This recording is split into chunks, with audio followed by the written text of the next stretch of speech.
So the iPhone 13 Pro is now 2 years old, and I've been using one for the past 3 months as my daily driver. Mine is a few weeks in which I was testing iOS 17 on my 14 Pro, but even then, I've used this phone for at least 2 months, which is enough time to get a good idea of all the pros and cons, which this phone definitely has. So before you go and spend a bunch of money on it, you definitely want to know all of them. So let's talk about them. All right, so considering this is a 2-year-old phone, the design and build quality hold up pretty well for the most part. This phone has a stainless steel frame with Gorilla Glass on both the front and back, and the front glass is not normal Gorilla Glass. It's what Apple calls ceramic shield, which is basically more shatter resistant. So if you were to drop this phone on its face, it's more likely to stay intact. This phone is also IP68 water and dust resistant, which is pretty much standard across all flagship phones now. But what most people probably won't tell you is that this phone is IP68 water resistant, yes, but it's rated for up to 6 meters underwater for 30 minutes, which is better than your typical 2 meters underwater for 30-minute water resistance. Now I know what you're thinking. Most people probably don't take their phones 2 meters underwater,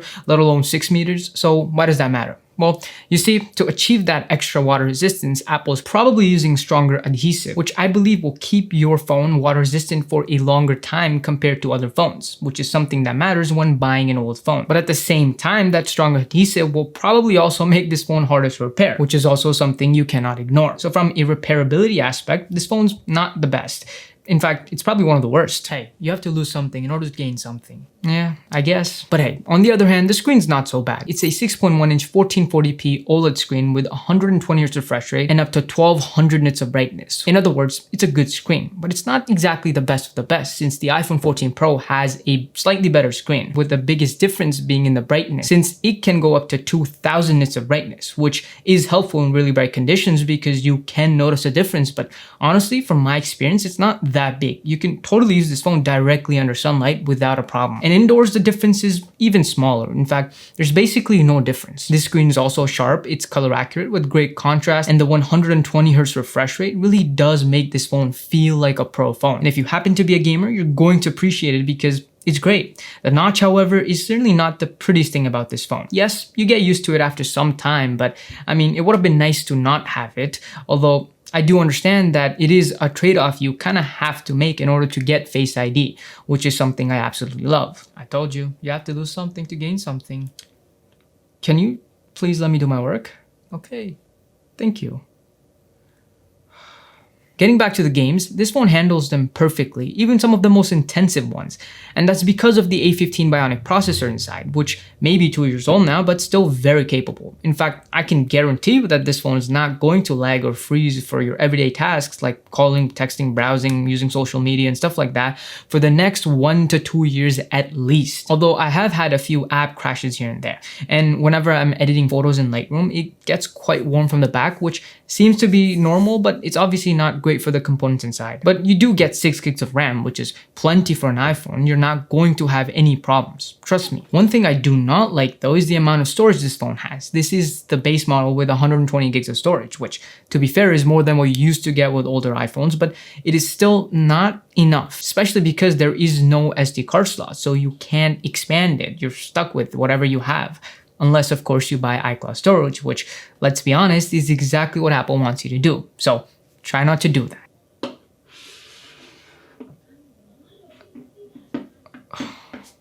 What is this? These are the new RG chargers. Oh, these are the new Ugreen chargers, right? Oh, okay, I gotta tell you about this. So these sure do look like tiny cute robots wearing headphones, but don't be fooled by that because these pack a ton of power. This one's what, like 30 watts, right? And this one's 65 watts. Okay, wow. So that's a lot of power in, well, relatively small sizes. Like this one's the same size as Apple's 5-watt chargers, but has 6 times more power. But this one has almost the same power as Apple's 67-watt MacBook Pro chargers, but is significantly smaller and has 2 more ports, which is kind of hard to believe. So we actually tested them. We as in me and my annoying imaginary friend.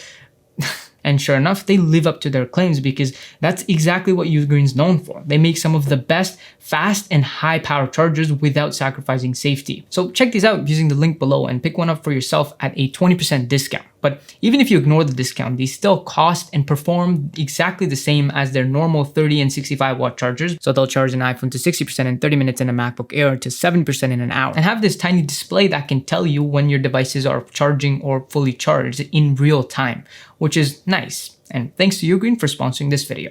Okay, so when it comes to battery life, there is a 3095 mAh battery inside this phone, which usually gets me around 3 hours of screen on time with around 40 to 50% battery remaining, which is not exactly bad, but this is on light days, like barely using 5G, the cameras, or things like Google Maps for navigation, which are usually things that tend to use the most amount of battery. So on the days I did use these things, I got around 5 hours of screen on time at best, which is okay, it's decent. And I do also have screenshots of me getting like 6, 7, and even 8 hours of screen on time, which sounds nice, but this also doesn't include some of the power intensive tasks. This was mainly using social media, browsing, stuff like that for the most part, which goes to show just how much battery life can fluctuate depending on how you use your phone. But considering this phone has 90% battery health remaining, 5 to 6 hours is not bad. Charging speeds, however, are not the best, especially when compared to Android phones, because while this phone can charge as fast as 27 watts, it's nowhere near as fast as the 45 watts of charging you get with the Samsung Galaxy S22 Ultra, for example. But this is the case with all iPhones, and there's really nothing you can do about that. Okay, let's talk about the cameras. So from the 3 visible on the back,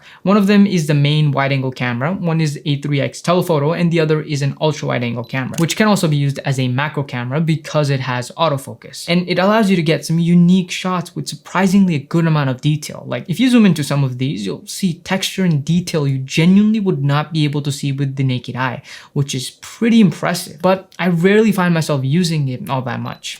But that's certainly not the case with the other cameras. And thankfully the results are mostly color accurate with good dynamic range and good detail, especially from the main camera, because even in low light, this camera captures pretty decent and usable photos. Now, the telephoto and ultra wide angle cameras are not quite as good as a main camera, especially when it comes to detail, but they're still really good. And of course, you do also have things like portrait mode and some of the newer features like photo styles and cinematic mode, which is something I have found myself using in the past because it looks nice. You can also shoot raw photos and record ProRes video at up to 1080p at 30 frames per second on the base model, but it takes up way too much storage, which is why I almost never used it. But if you want to, the option is there, so you can use it. So yeah, there are some drawbacks here and there for sure, but overall, this is a pretty good phone and there's really nothing that makes me not want to recommend it. So if this phone is within your budget, honestly, it's a good buy. And right now might just be the best time to buy this phone because it's 2 years old, which is usually when you find the perfect balance of price and performance. So not too old and not too expensive. But hey, if this phone is still not quite within your budget, the normal iPhone 13 is another fantastic option while being cheaper. And there's something quite funny about this phone. So check out this video and I'll see you there.